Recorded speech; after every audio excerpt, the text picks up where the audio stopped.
तो मेरा ये सफ़र शुरू हुआ था यहाँ से और 10 मिनट बाद ISBT पहुँचकर सबसे पहले मैंने पता किया बस का। चमोली के लिए मिल जाएगी। मुझे अभी जाना है 13 नंबर प्लेटफॉर्म पे और जो बस की टाइमिंग है वो है रात को 8:30 बजे, लेकिन मुझे नहीं लगता कि भाई वो 8:30 बजे ठीक राइट टाइम पे यहाँ से निकलेगी। लास्ट टाइम भी ऐसा ही हुआ था, 8:30 बोल के 9 सवा 9 बजे दिल्ली से बस निकली थी। और 855 रुपये देने के बाद मैं बैठ गया दिल्ली से चमोली जाने वाली इस बस में, जिसका डिपार्चर टाइम था रात के 8:30 बजे। इमरजेंसी एग्ज़िट वाली सीट होने की वजह से मुझे लेग स्पेस अच्छा मिला और आराम से बैठकर रात के 2:30 बजे मैं पहुंच गया ऋषिकेश।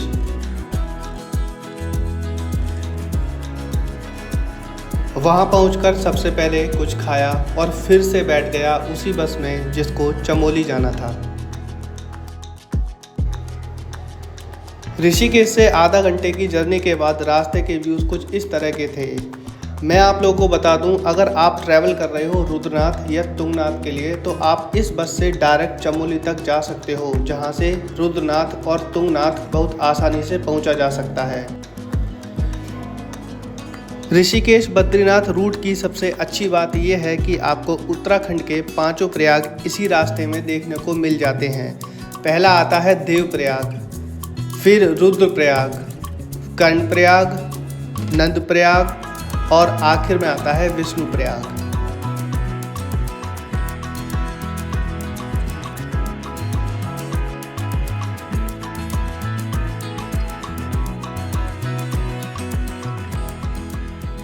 तो भाई जैसा कल रात दिल्ली के अंदर उस बस कंडक्टर ने मुझे बोला था कि जो बस है जिससे मैं अभी यहाँ तक आया हूँ वो केवल नंदप्रयाग तक जाएगी, जस्ट बिकॉज ऑफ क्योंकि आगे नंदप्रयाग से लैंडस्लाइड है, चमोली तक बस नहीं जा रही है। तो मुझको और मेरे साथ जितनी भी सवारी थी जो कि चमोली तक जा रही थी सबको नंदप्रयाग उतार दिया। तो भाई नंदप्रयाग भी एक संगम है जहाँ पे नंदाकिनी मिलती है अलकनंदा से, और अभी मैं यहाँ पे एक ब्रिज पे खड़ा हूँ। नीचे मेरे जो है वो नंदाकिनी रिवर है, काफ़ी ज़्यादा फ्लो इसका है भाई, मानसून का टाइम है और देख लो। और एक बात और मैं आप लोगों को बता दूं कि अगर आप लोग मानसून में उत्तराखंड आ रहे हो ना तो भाई 2 चीज़ें जो है वो हमेशा थोड़ी सी ज़्यादा रख के लाना, एक तो पैसे और दूसरा है टाइम, क्योंकि कब कहाँ लैंडस्लाइड हो जाए कुछ पता नहीं लगता। हालांकि अभी कोई ऐसा मैसिव लैंडस्लाइड नहीं मिला मुझे रास्ते में, लेकिन थे 2-4 लैंडस्लाइड ऐसे थे जिसकी वजह से बस को थोड़ा सा टाइम लगा था। तो अभी यहाँ से देखना है कि मैं चमोली तक कैसे जाऊँगा। वैसे तो शेयरिंग जीप मिल जाएगी, लेकिन अगर शेयरिंग जीप नहीं मिली तो फिर मुझे वही ज़्यादा पैसे खर्च करके प्राइवेट कैब से चमोली तक जाना है, चमोली से फिर गोविंद घाट जाना है। तो भाई जो सामने गाड़ी खड़ी है ना, इनमें से कोई सी भी नहीं जा रही है। एक वो खड़ी है और एक सामने खड़ी है, इनमें से कोई सी भी चमोली नहीं जा रही है, वो कर्णप्रयाग जा रही है और इसका अभी कुछ पता नहीं है। तो कोई बात नहीं, अभी यहाँ नंदप्रयाग पर है, नंदप्रयाग के थोड़े बहुत नज़ारे ले लेते हैं। लगभग 4 घंटे चमोली से पहले लैंडस्लाइड में फंसने के बाद फाइनली मुझे चमोली तक के लिए शेयरिंग ऑप्शन मिला, और ये वो लैंडस्लाइड थी जिसकी वजह से इतना टाइम ख़राब हुआ।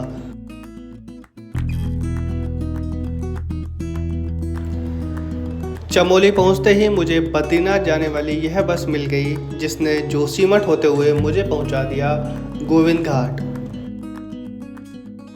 तो अभी बजे हैं शाम के 5 और फाइनली भाई मैं पहुंच गया यहाँ पे गोविंद घाट। मेरे पीछे आप लोग बोर्ड देख रहे हो, जी हाँ, यहाँ से फूलों की घाटी और हेमकुंड साहिब अब ज़्यादा दूर नहीं है, पैदल का रास्ता है यहाँ से।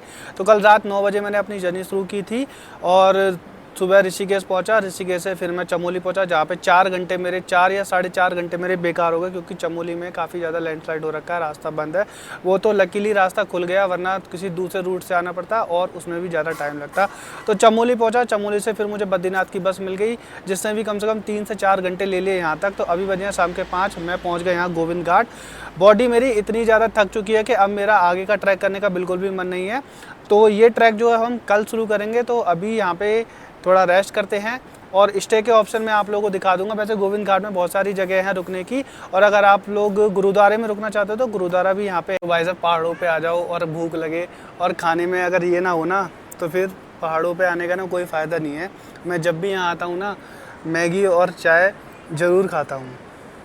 ये भाई गोविंद घाट की मार्केट, होटल्स भी है यहाँ पे, देखो मेरे राइट साइड में है, लेफ़्ट साइड में है, और ठीक है, ना ज़्यादा महंगे हैं और ना ज़्यादा सस्ते हैं। मैंने अभी एक पीछे रूम पूछा था सुबह तक के लिए, तो उन्होंने जो टैरिफ बताया वो बताया 800 रुपये। वैसे बार्गेनिंग करके 500 या 600 तक आ जाते। पर अगर आप लोग नहीं रुकना चाहते हो तो भाई एक और ऑप्शन है जो कि सबसे चीप है, वो है यहाँ पे काफ़ी फेमस गुरुद्वारा। तो सामने जो रोड है वो गुरुद्वारा जा रही है, यानी कि मेरे राइट साइड में जो नीचे उतर रही है ना रोड, तो भाई ये जो नीचे रास्ता जा रहा है ना, ये जा रहा है गुरुद्वारा के लिए। और यहाँ से आधा किलोमीटर, बस ज़्यादा नहीं, आधा किलोमीटर दूर है गुरुद्वारा। अब देख लो भाई व्यू यहाँ से गोविंद घाट का, और देखो ये दो नदियाँ आपस में मिल रही है, कॉन्फ्रेंसिंग पॉइंट है ये। और शोर आप लोगों को सुनाई दे रहा होगा, बिल्कुल शांति है यहाँ पे, कोई भी शोर शराबा नहीं है, ऐसा नहीं है चै चै पौ पौ हो रही हो गाड़ियों की। और वेदर बहुत ठंडा है भाई, वो मैंने टी शर्ट पहन रखी है। अभी जब जाऊँगा ना अपना स्टे ढूंढ लूँगा, तब जाके मैं अपनी जैकेट पहनूँगा। हल्की हल्की बारिश हो रही है, कैमरे में शायद आपको दिखेगी नहीं भाई। इस सामने जो नदी दिख रही है ना, उसका फ्लो इतना तेज़ है कि उसकी जो छींटें हैं ना वो यहाँ तक आ रही हैं, यानी कि मेरे ऊपर आ रही हैं, मैं फील कर सकता हूँ। तो आप अंदाज़ा लगा सकते हो कि इसका जब यहाँ तक उसकी छींटें आ रही हैं तो इसका फ़्लो कितना तेज़ होगा। आवाज़ से ही वैसे ही पता लग रहा है कि कितना तेज़ होगा। और ये रहा भाई रास्ता गुरुद्वारे का, आगे है गुरुद्वारा और ये है गुरुद्वारे की पार्किंग।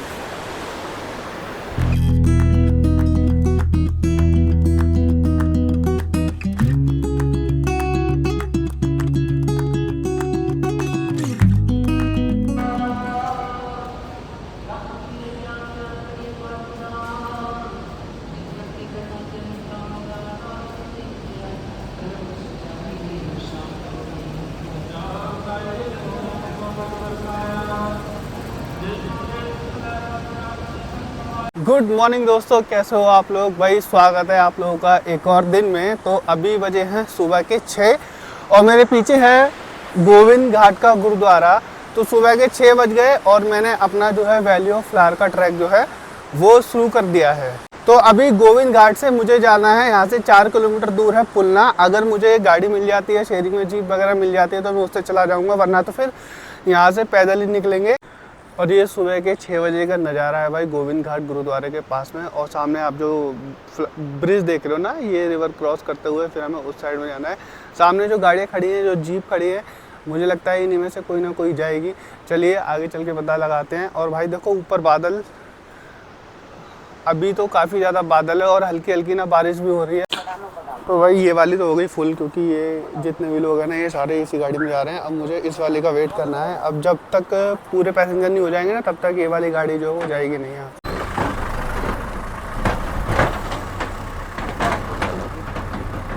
लो जी भाई, मैं बैठ गया यहाँ पे इस शेयरिंग जीप में, वहीं से मिल गई थी, गुरुद्वारे से ही मिल गई थी। तो ये मुश्किल से 10 या 5 मिनट लगेगी। और इसका जो किराया है वो पर पर्सन पुलना विलेज तक का वो है 50 रुपये। वैसे पैदल जा सकते थे, लेकिन अभी हो रही है बारिश और मैं नहीं चाहता कि मैं सुबह सुबह ट्रैकिंग के टाइम पे ही भीग जाऊँ।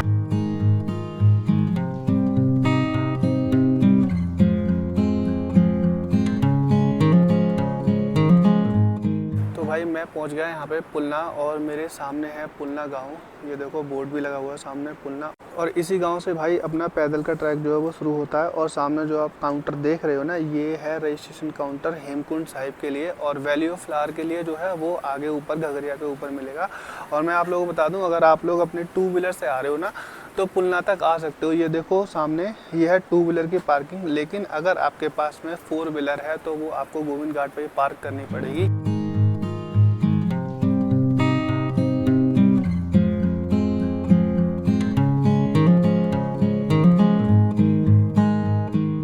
तो भाई सुबह के 7 बज गए हैं और हल्की हल्की अभी भी बारिश हो रही है। जितना मैं आगे जा सकता हूँ ना इस बारिश में, उतना तो आगे जाऊँगा। और लगभग 10 किलोमीटर का ट्रैक है घगरिया विलेज तक, जहाँ आज मुझे स्टे करना है, अपना बैग वगैरह रखना है। फिर उसके बाद में आगे ऊपर जाना है वैली ऑफ फ्लावर्स के लिए। तो मुझे नहीं लगता कि ये 10 किलोमीटर मेरे 4 या 5 घंटे में होंगे, पर जितनी जल्दी कोशिश होगी ना उतनी जल्दी मैं ऊपर जाऊँगा घगरिया विलेज तक। भाई जूते तो गीले हो गए अभी से ही, जूतों में पानी गया, देखो पानी बह रहा है ना, ये जूते तो गीले हो गए। कोई बात नहीं, बस ये बारिश रुक जाए एक बार। बारिश रुक गई तो सारा काम ठीक हो जाएगा। लगभग आधा घंटा हुआ होगा। आधे घंटे की ट्रैकिंग के बाद भाई यहाँ पे पहुँच गया मैं। ये है भाई इनका घोड़ा स्टैंड, और यहाँ से ना हेमकुंड साहिब के लिए घोड़े भी जाते हैं। उनका चार्ज जो है वो ऊपर नीचे होता रहता है। वैसे मैंने पूछा था तो 5000 बताया था, यानी कि 5000 रुपये में वो आपको ऊपर लेके जाएंगे, दर्शन करा के फिर नीचे लेके आएंगे। तो पूरा जो आने जाने का है वो 5000 रुपये, और लगभग 4 घंटे यहाँ से घोड़े से लगते हैं ऊपर तक, 4 साढ़े 4 घंटे लगते हैं, और उससे थोड़ा बहुत कम टाइम नीचे तक आने में लग जाएगा। तो घोड़े भी हैं जो कि ऊपर हेमकुंड साहिब गुरुद्वारे तक जाते हैं।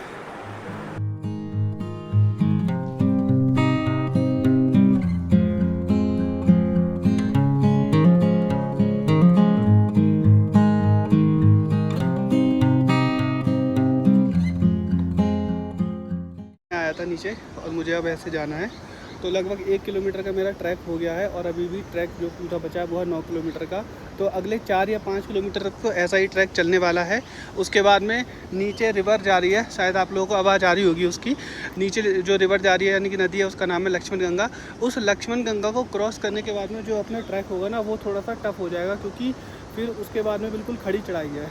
और मेरे पास देखो ये रहा बैग मेरा, करीब इसमें ना 5 से 6 किलो वज़न तो पहले ही था, और मैंने 1 दर्जन केले और ले लिए। तो अब इसका वज़न बढ़ के हो गया भाई 1 किलो तो वज़न होगा उसमें। तो अब इसका वज़न हो गया 7 या 6, साढ़े 6 तो मान के चलो। आधा किलो भी अगर 1 दर्जन केले का वेट लगाओगे तो 6.5-7 के आसपास हो गया। कोई बात नहीं भाई, अभी 20 मिनट हुए होंगे मुझे, 20-25 मिनट होंगे। 1 किलोमीटर मैंने कवर कर लिया। अब आगे की रास्ता जो है देखते हैं कितनी देर में कवर होगा, और कोशिश रहेगी कि जल्दी से जल्दी मैं घगरिया विलेज तक पहुंच जाऊं, क्योंकि अगर 12 बजे के बाद पहुंचा ना तो फिर मुझे एंट्री नहीं मिलेगी वैली ऑफ फ्लावर्स के लिए।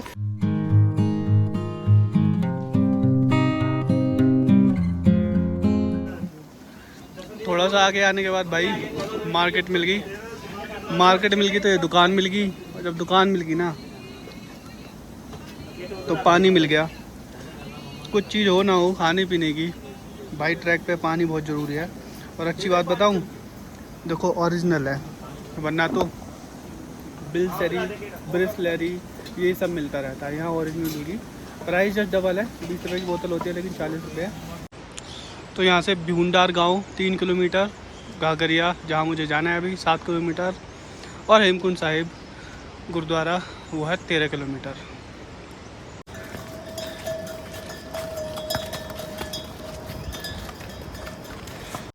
तो भाई लगभग 5 किलोमीटर का जो है अपना ट्रैक हो गया, और वहाँ से नीचे पुलना से ट्रैक शुरू किया था। उसके बाद में एक छोटी सी मार्केट आई थी, और अब ये विलेज मेरे पीछे जो देख रहे हो ना, ये विलेज आ गया। इस विलेज का नाम है भूंडार। तो यहाँ भी देखो कुछ दुकानें हैं खाने पीने की, यहाँ भी आप लोग खा पी सकते हो। पर यार एक दिक्कत है पूरे ट्रैक में, कहीं भी ना पीने का ऐसा पानी नहीं मिला। यहाँ पे सब दुकानों पर जो पैक्ड बोतल है वही लेनी है, वही पीनी है। जैसे और ट्रैक तो होता है ना कहीं टंकी मिल जाती है पानी की, उसमें पानी भरा होता है, या कोई ऐसा नेचुरल वाटरफॉल मिल जाता है। पर यह है कि यहाँ पे टंकी तो है, देखो जैसे ये रही, ये टंकी तो है, लेकिन इसमें देखो पानी नहीं है यार, है ना। तो थोड़ी सी प्रॉब्लम हो रही है, क्योंकि पानी तो मेन है, चाहे एक बार को खाने को हो ना हो। और 5 किलोमीटर का हो गया।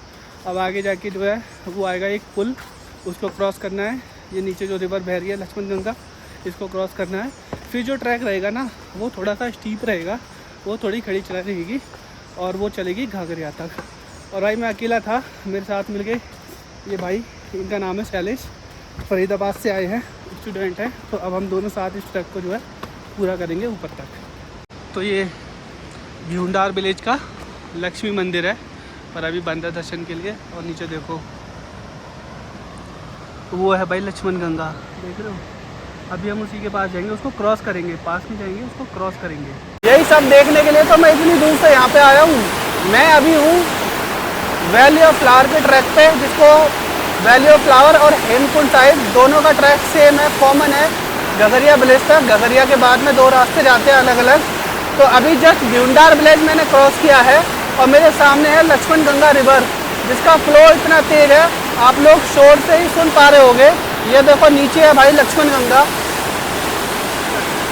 और ये मुझे नहीं लगता कि इस जगह के बाद इसका इतना तेज फ्लो होता होगा। तो ये पॉइंट है ना अपने एक्सट्रीम लेवल पर है, जहाँ इसका बहाव इतना तेज है भाई। मतलब मज़ा ही आ गया यार ये वाला पॉइंट देख के। अभी चलते हैं आगे, उस ब्रिज पे चलना है। उस ब्रिज पे पहुंचने के बाद तो और भी खूबसूरत नज़ारे होंगे इसके। ऊपर पहाड़ों पे बादल लगे हुए हैं भाई, पर अच्छी बात यह है कि धूप खिली हुई है।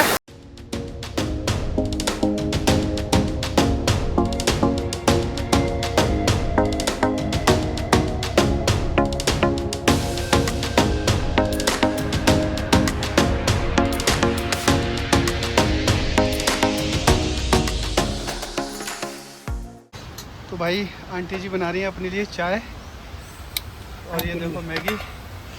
आंटी जी क्या नाम है आपका? जमुना दी। यहीं रहते हो आप? हाँ नीचे? हाँ, पुलने गाँव के रहने अच्छा, वाली पुलना हूँ। गाँव में रहते यहाँ हो। पर ढाबा लगाती हूँ। अच्छा, और ये जब यात्रा बंद हो जाती होगी तो सारा बंद हो जाता होगा ना आपका, हाँ। आप नहीं चले जाते होगे ना? हाँ, यहाँ बर्फ आ जाती। तो भाई आंटी जी, इनका नाम है जमुना देवी, और इनका ये देखो छोटी सी शॉप है यहाँ पे। अब यहाँ से ज़्यादा दूर नहीं है, सिर्फ 1 किलोमीटर, 2 किलोमीटर, यहाँ से बस 2 किलोमीटर रह रहा है गाँव। और देखो ये जी मैगी। भाई कुछ भी सही, मैं अपने घर मैगी नहीं खाता, पर मैं जब भी पहाड़ों में आता हूँ ना, मैं मैगी ज़रूर खाता हूँ। मुझे अलग ही एक टेस्ट आता है यहाँ पे मैगी खाने का। ये छोटा सा इनका किचन है, जब तैयार हो जाएगी फिर दिखाता हूँ आपको। तैयार भी हो गई। तैयार हो गई। ये देखो भाई वेज मैगी है, सारे वेजिटेबल्स डाल रखे हैं।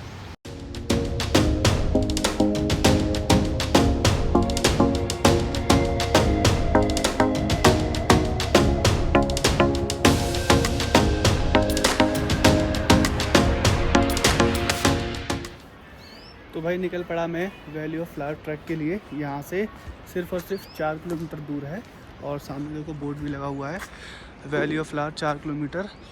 तो ये जो वैली ऑफ फ्लावर है ना, ये लगभग 3400 मीटर की हाइट पर है, और वेदर इसमें ठंडा रहता है। देखो मैंने अभी अपनी जो जैकेट पहन रखी है। वैसे तो मौसम ठीक है, अगर धूप निकली तो मुझे जैकेट उतारनी पड़ेगी, क्योंकि ट्रैक करते टाइम गर्मी लगेगी। तो सबसे पहला काम अभी ये है कि भाई सुबह के 7 बज गए हैं, और अभी करना है ब्रेकफास्ट। तो आगे जो है घंगरिया विलेज की मार्केट है, काफ़ी बड़ी मार्केट है, उसमें पहले कुछ खाएंगे और कुछ खाने पीने का सामान लेंगे, क्योंकि घंगरिया के आगे ना कोई भी दुकान नहीं है, कुछ भी नहीं है, सिर्फ और सिर्फ एक जंगल है और ट्रैक का रास्ता है। और यहाँ से शुरू होती है घांगरिया की मेन मार्केट, जिसमें आपको खाने पीने की बहुत सारी दुकानें मिल जाएंगी, रेस्टोरेंट मिल जाएंगे, होम स्टे मिल जाएंगे, और देखो टूरिस्ट इन्फॉर्मेशन सेंटर भी है यहाँ पे, और एक गुरुद्वारा भी है। तो भाई मैं आ गया यहाँ पे, एक छोटा सा रेस्टोरेंट है, होटल देवलोक वालों का ये रेस्टोरेंट है। और मैंने जो ऑर्डर कर दिया है वो कर दिया भाई आलू पराठा, जो कि मुझे बहुत पसंद है, और साथ में चाय। अभी के लिए इतना ही बहुत है, क्योंकि ट्रैक पे जाना है। हाँ, पर यहाँ से पैक करा लेंगे, क्योंकि आगे कुछ मिलेगा नहीं। तो जब वैली ऑफ फ्लावर्स में पहुँच जाएंगे, क्योंकि वहाँ पे 2-3 घंटे स्पेंड करने हैं, तो भूख तो लगेगी, तो यहाँ से पैक करा के ले चल देंगे, वहाँ जाके खा लेंगे। तो भाई ब्रेकफास्ट हो गया, एक आलू पराठा और एक चाय। 70 का पराठा था, 30 रुपये की चाय थी, यानी कि 100 रुपये बिल था। ये है यहाँ का घंगरिया विलेज का गुरुद्वारा।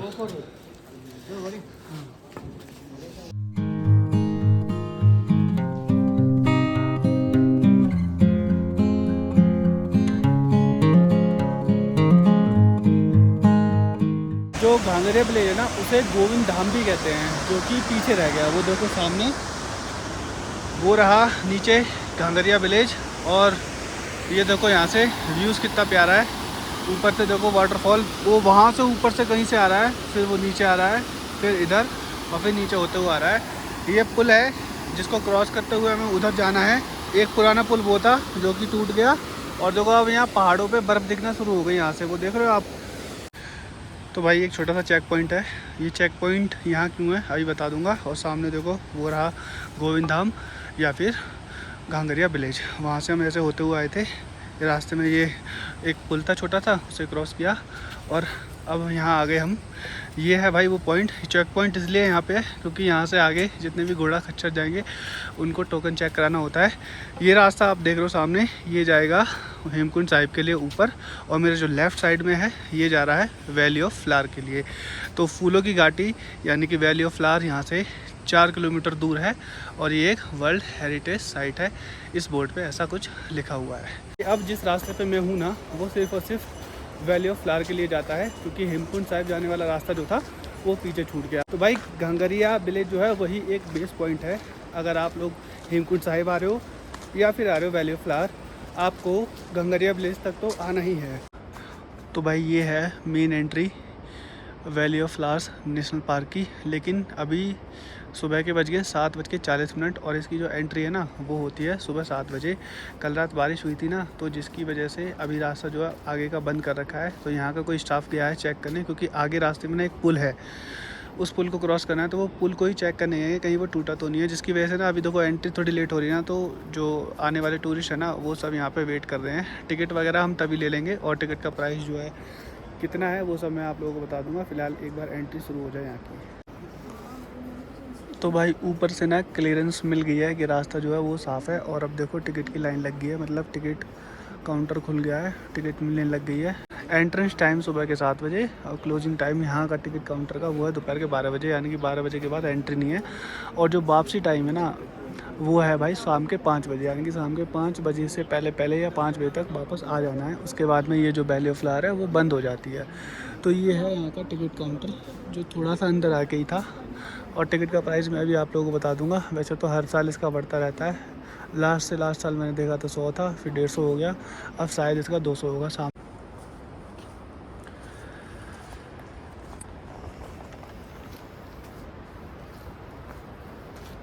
तो भाई एंट्री हो गई है, सामने एंट्री का गेट था। और चलो अब आप लोगों को बता देता हूँ कि कितने टिकट प्राइस है इसका। देखो इस पर सब कुछ लिखा हुआ है, ठीक है। इन्होंने मेरी एक आईडी ली। अगर आप लोगों को एक बात बता दूँ कि अगर आप लोग 3 हो 4 हो तो चारों की आईडी जाएगी, और टिकट प्राइस है वो है 200 रुपये पर पर्सन।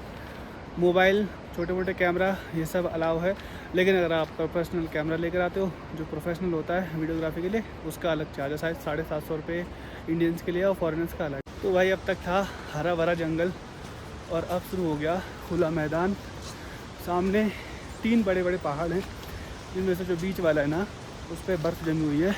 आप भी देखो, एक ये रहा, और सामने वाला जो है उस पर स्नोफॉल हुआ होगा शायद कल रात की बारिश के बाद। तो वो अभी भी देखो बादल लगे हुए हैं, तो वहाँ पे बर्फ़ जमी हुई है। तो कल रात की बारिश से ना ये हाल हुआ था। और भाई मुझको ये पार करना है। देखो लोग एक दूसरे का हाथ पकड़ के उनकी हेल्प कर रहे हैं, तो मुझे लगता है मेरे तो जूते जो है आज भी गीले हो जाएंगे। और फिर यार ये वैसे वाले जूते हैं, सेफ्टी शूज़ नहीं है, वो जो ट्रैकिंग वाले होते हैं ना वो नहीं है, तो फिर गीले जूतों के साथ आज घूमना पड़ेगा, लग तो रहा है।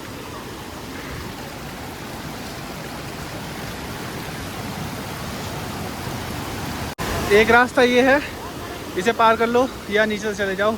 मैं जाऊंगा यहाँ से, ये थोड़ा इजी लग रहा है मुझे नीचे के कंपैरिजन में। वो भाई साहब पत्थर फिसल रहे हैं।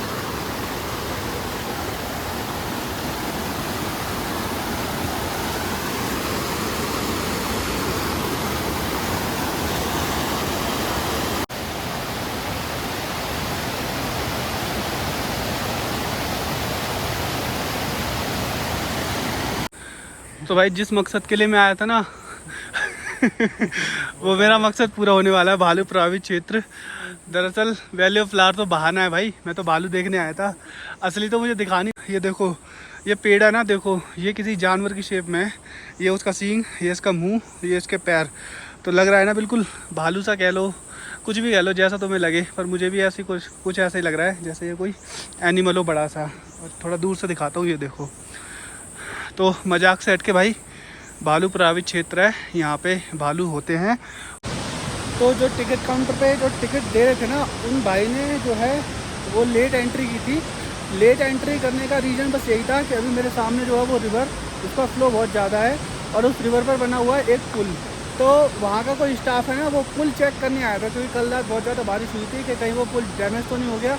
इसी वजह से एंट्री में ना थोड़ा सा लेट हो गया था।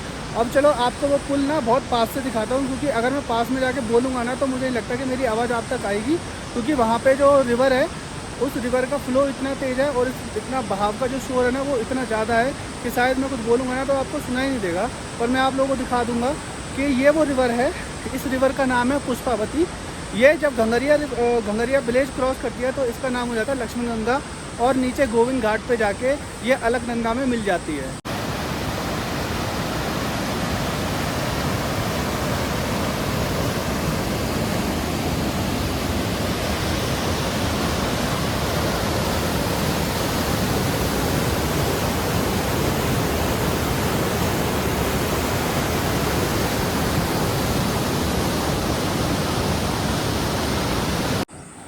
तो जो हमने नीचे सामने जो रिवर है उसका जो पुल क्रॉस किया था ना, 15 से 20 मिनट हो गए होंगे, हम ना कंटिन्यू चलते हुए आ रहे हैं। तो वहाँ से हम आए थे, वो नीचे सामने देखो कुछ ट्रैकर्स मिल भी जाएंगे, शायद कैमरे में ना आए। तो वहाँ से हम ये पूरा जंगल होते हुए और ऐसे आए हैं।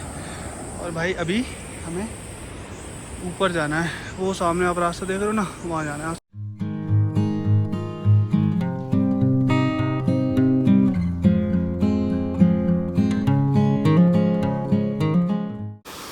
ये भी कम छोटी नहीं है भाई, ऊपर से देखो कहीं से पानी बहता हुआ आ रहा है और ये जो है वो नीचे होके जा रहा है।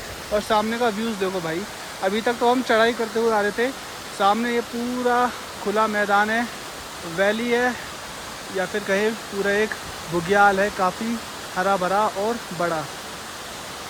तो अभी तक तो ऐसा ही जंगल था, अब थोड़ा सा ना खुला मैदान आ गया और अब धीरे धीरे जो फूल थे ना वो दिखना स्टार्ट हो गए। आप लोग देख रहे हो चारों तरफ। अभी क्या है ना, ये सीज़न ना ख़त्म होने जा रहा है। ये जो वैली ऑफ फ्लावर है ना सितंबर में एंड हो जाती है, मतलब सितंबर में जो है बंद हो जाती है। तो जितने भी फूल थे ना वो सारे जून और जुलाई और अगस्त तक रहते हैं। तो अभी भी हमें मिल जाएंगे देखने को, लेकिन जो इसकी असली खूबसूरती थी वो आपको जून और जुलाई में देखने को मिलेगी। लेकिन फिर भी देखो अभी भी थोड़े बहुत मिल जाएंगे। और नाम तो देखो मुझे पता नहीं है इनके, वहाँ पे एंट्री गेट पे जो है एक बोर्ड लगा था काफ़ी बड़ा, उसमें इनके साइंटिफिक नेम थे, लेकिन वो इतने डिफ़िकल्ट थे कि पढ़ने में नहीं आ रहे थे। कोई बात नहीं। और देखो सामने ये पूरा नज़ारा, और ये जो रिवर है ना देख रहे हो, ये पूरे नेशनल पार्क को ना 2 पार्ट में डिवाइड करती है, एक नंदा देवी नेशनल पार्क और एक valley of flower national park.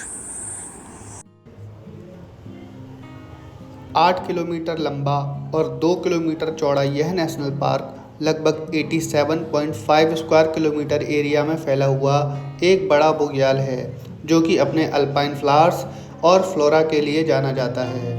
500 से ज़्यादा प्लांट्स की स्पेसीज़ होने के साथ साथ यह इंडेंजर्ड एनिमल्स जैसे कि Asiatic black bear, snow leopard, red fox जैसे जानवरों का घर भी है। तो सामने जो आपको पीक दिख रही है ना, वो पूरा माउंटेन दिख रहा है, दूसरे नंबर का, पहला ये, दूसरा वो। तो वो जो चोटी है लास्ट में, वहाँ तक ट्रैक करने के बाद में सिर्फ 1 किलोमीटर रह जाता है भाई हेमकुंड साहिब गुरुद्वारा। और कह सकते हैं कि जो सामने पहाड़ है ना, इसे जस्ट इसके पीछे ही है कहीं हेमकुंड साहिब गुरुद्वारा। इस माउंटेन थे 1931 में अपने 2 दोस्तों के साथ, उनका नाम था फ्रैंक स्मिथ। तो अपने 2 दोस्तों के साथ वो कामेट पर्वत जो है उसको सबमिट करके आ रहे थे और फिर वो इस वैली में आ पहुँचे। मतलब रास्ता भटक गए थे, रास्ता भटकने के बाद वो इस जगह आ पहुँचे थे। तो भाई जो फ्रैंक स्मिथ थे ना, वो इस वैली से, यहाँ के फूलों से इतना प्रभावित हुए कि 1938 में जो है उन्होंने एक बुक पब्लिश की। और उस बुक का नाम ना इसी वैली को, जो आज इस वैली का नाम है, वही रखा। जी हाँ, उस बुक का नाम था वैली ऑफ फ्लावर। तो उस बुक के बाद में इस वैली को जो है और पॉपुलैरिटी मिलती गई। पर ऐसा नहीं है ना कि 1938 से पहले से कोई नहीं जानता। यहाँ के जो लोकल्स थे, ब्यूटार वैली के जो लोग थे, वो अपने एनिमल्स को, भेड़ बकरी ये सब चराने यहाँ पे लाया करते थे। तो साल 1982 तक इसकी जो वैली है, इसकी पॉपुलैरिटी बहुत ज़्यादा बढ़ गई थी, टूरिस्ट अट्रैक्शन बन चुका था, जिसकी वजह से साल 1982 में गवर्नमेंट ने इसको नेशनल पार्क जो है वो डिक्लेयर कर दिया। और साल 1983 से भाई यहाँ पे जो भेड़ बकरियाँ थी वो चराना जो है वो बैंड हो गई। अभी ये एक पूरा नेशनल पार्क है, इसमें आप लोग ड्रोन नहीं उड़ा सकते, इसमें कैंपिंग नहीं कर सकते, इसमें टेंट नहीं लगा सकते।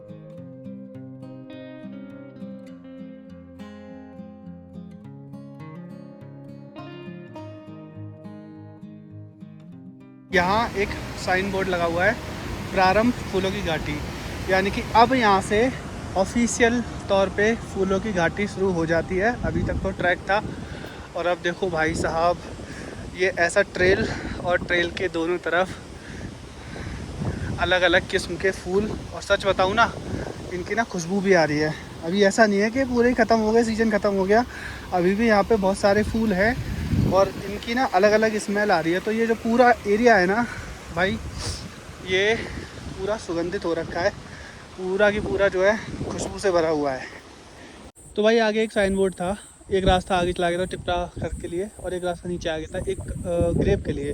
तो इस ग्रेप के बारे में आप लोगों को बता देता हूँ। साल 1939 यानी कि 1939 में एक ब्रिटिश बॉटनिस्ट यहाँ पर आई थी अपना जो है रिसर्च करने। तो वो सैंपल कलेक्ट करते टाइम उनका पैर फिसल गया और वो जो है गिर के वहीं उनकी डेथ हो गई।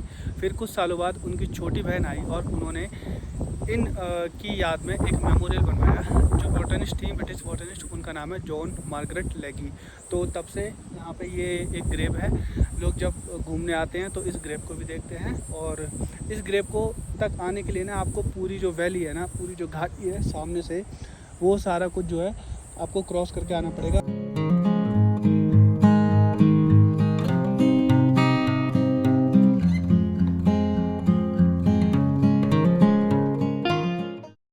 तो अब जहाँ भी नज़र घुमाओगे ना, चारों तरफ फूल ही फूल है भाई साहब। ये देखो कितने खूबसूरत फूल है।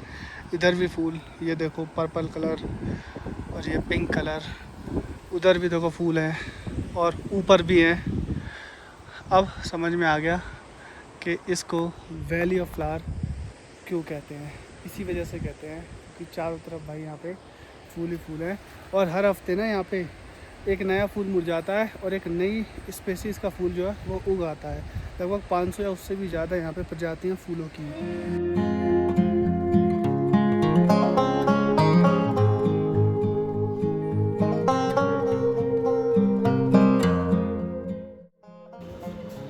तो इन्हीं व्यूज़ के साथ मैं अपनी इस वैली ऑफ फ्लावर की वीडियो को यहीं पर करता हूं एंड अगर आप लोगों को वीडियो अच्छी लगी हो तो लाइक, शेयर, कमेंट ज़रूर कर दें और चैनल पर नए हैं तो चैनल को सब्सक्राइब कर लें। मिलता हूं ऐसे ही किसी अगली वीडियो में, तब तक के लिए गुड बाय।